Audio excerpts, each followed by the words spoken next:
In terms of building small form factor cases, basically I have to admit right from the start, this was the most enjoyable one, because building inside this case was actually quite easy and straightforward. And I'm not saying by placing components only. I'm saying about reorganizing the cable management and doing literally everything here inside this chassis. So toolless access from all four sides. And when I say four sides, I mean the bottom part as well.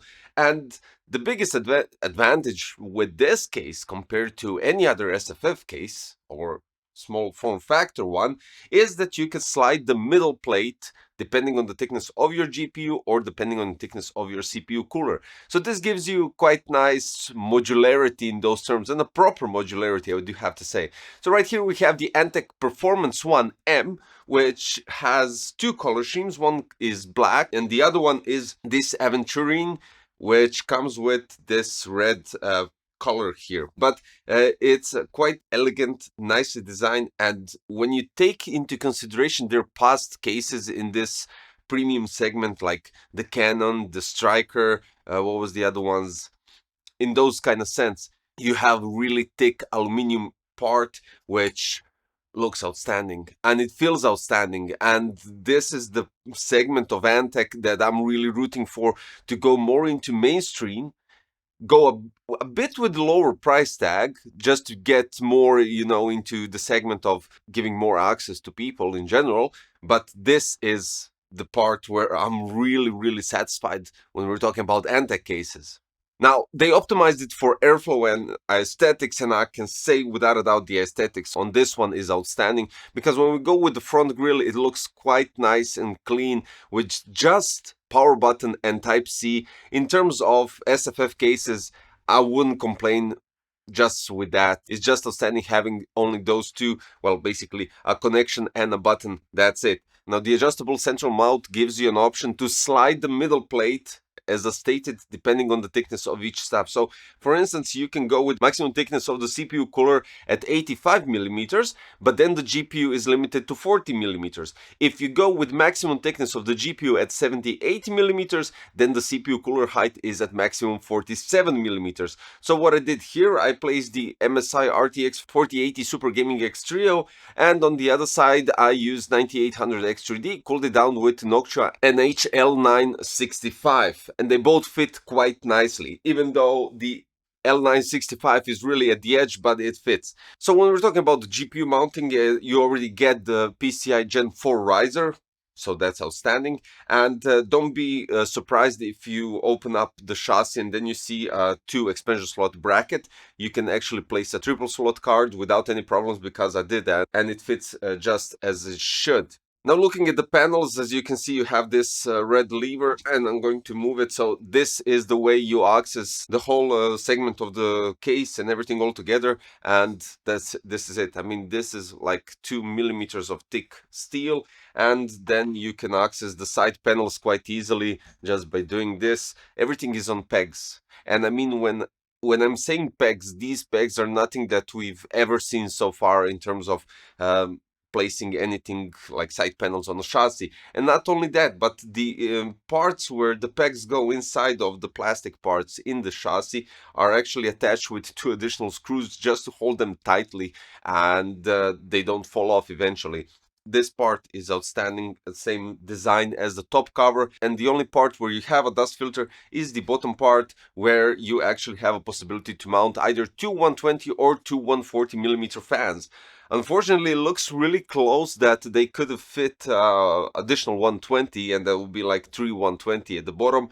But then again, it's you would have to get a bit lengthier case in those terms, and that couldn't be done because of the middle plate and the adjustment of the screws. Because when you slide the middle plate, you have a thumb screw on each side of the chassis, so 2 at the top and 2 at the bottom, each on the front and the back, and this gives you an option to slide the middle plate. You just untie those screws, find the certain measure that fits perfectly towards your GPU and towards your cooler, and you have the possibility to slide it. The bottom part, as I stated, it's really nicely spacious, so you can place a 2.5 centimeter fan without any problems, and I actually placed 2 ANTEC P12R fans without any issues whatsoever.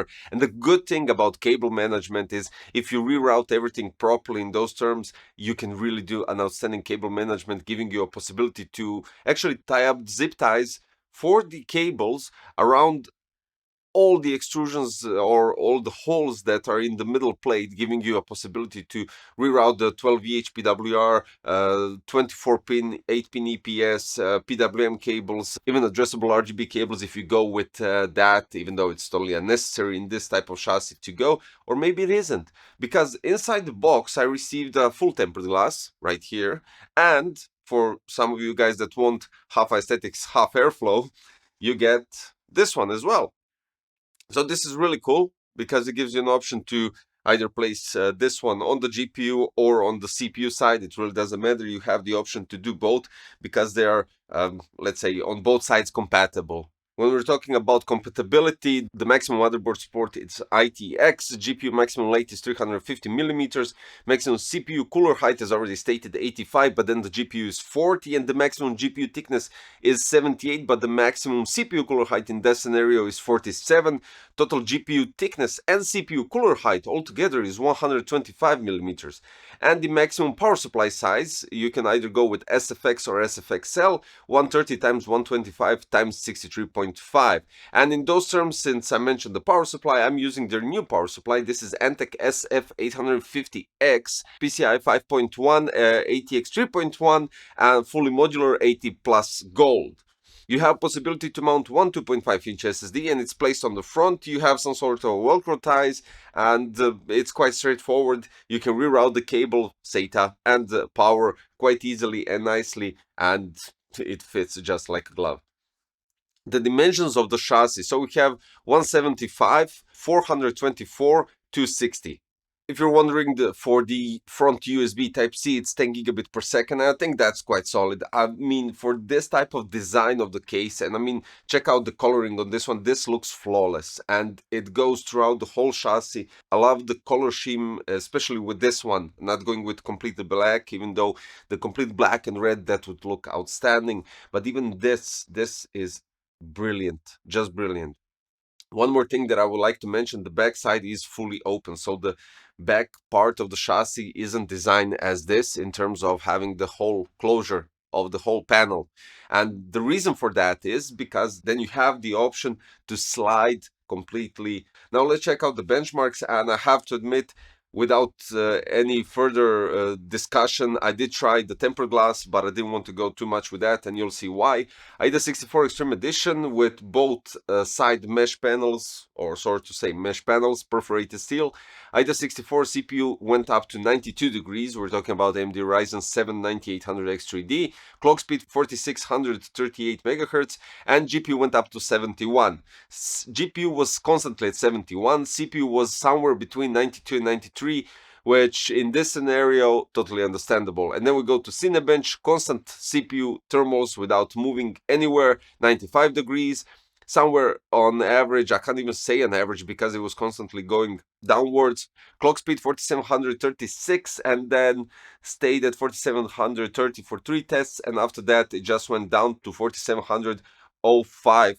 And then Cinebench scores started at 20,568, and then it circulated around 20,220s.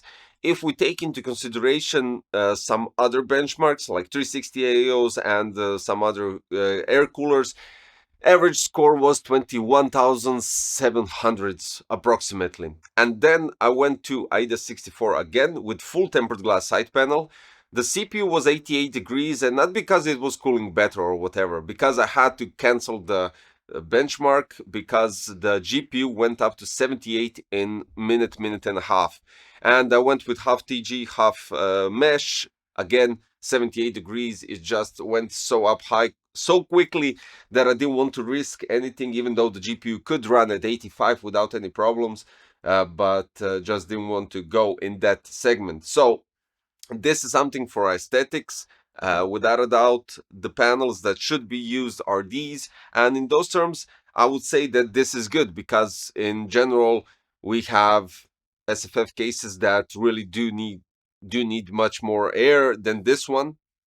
and specifically because we're getting nice intake for this. From, I mean, 71 degrees, we had a midi tower case that has the thermals on the GPU, on this specific GPU 71, and this chassis in this regular position it's 71. So that's, I think, quite solid. And if they take eventually this whole platform and upgrade it to something else, eventually going with an AIO that could be installed inside, I think that's a good idea. When we're talking in general about visual aspect, flawless design, I mean, I have no words. The case is just brilliant. It looks nice. I love the color scheme and the red palette here.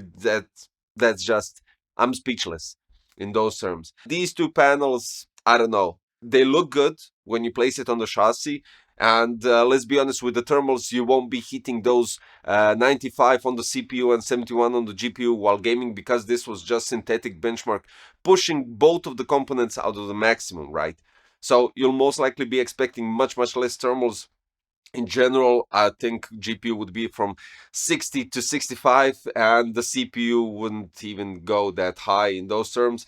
So yeah, that's something else. But honestly, really digging this case. The price is $250 euros, and in those terms, I think the sweet spot for the price tag would be 200, because we do have other cases that kind of go in that segment, and you could eventually place an AIO inside.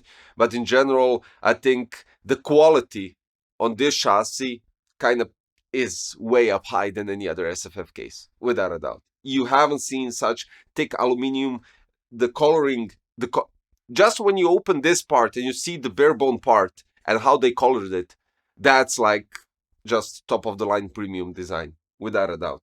And I love the possibility to remove the middle plate, which is definitely some, I wouldn't say groundbreaking, but it's definitely something that will shake up the world in SFF possibilities, because everything we had so far was removing the plates and swapping them somewhere else, or just reorganizing everything inside the case.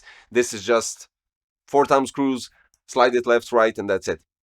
So all in all and in general, I'm digging the case and I'm really loving the design. It's flawless. Thermals are really good in those terms when we take into consideration the panels that are regular, and you don't lose too much compared to a 360 radiator when I'm talking about synthetic benchmarks, because you're losing like, let's circle it around 1500 points in Cinebench. So L9 65 cools down 9800 X3D in those terms. Okay-ish. It could be better. Of course, it can always be better, but the GPU was satisfactory when we're talking about thermals, and all in all, I am satisfied with the chassis and looking forward where this story with ANTEC is heading, because it's just going forward and forward and forward, and big thumbs up. Guys, if you're interested in something like this, you can always check the link in the description below. And that'll be all for today and the ANTEC Performance 1M. Thank you for watching. Don't forget to subscribe, hit the like button, click the notification bell, and I'll see you soon in another one. Bye bye.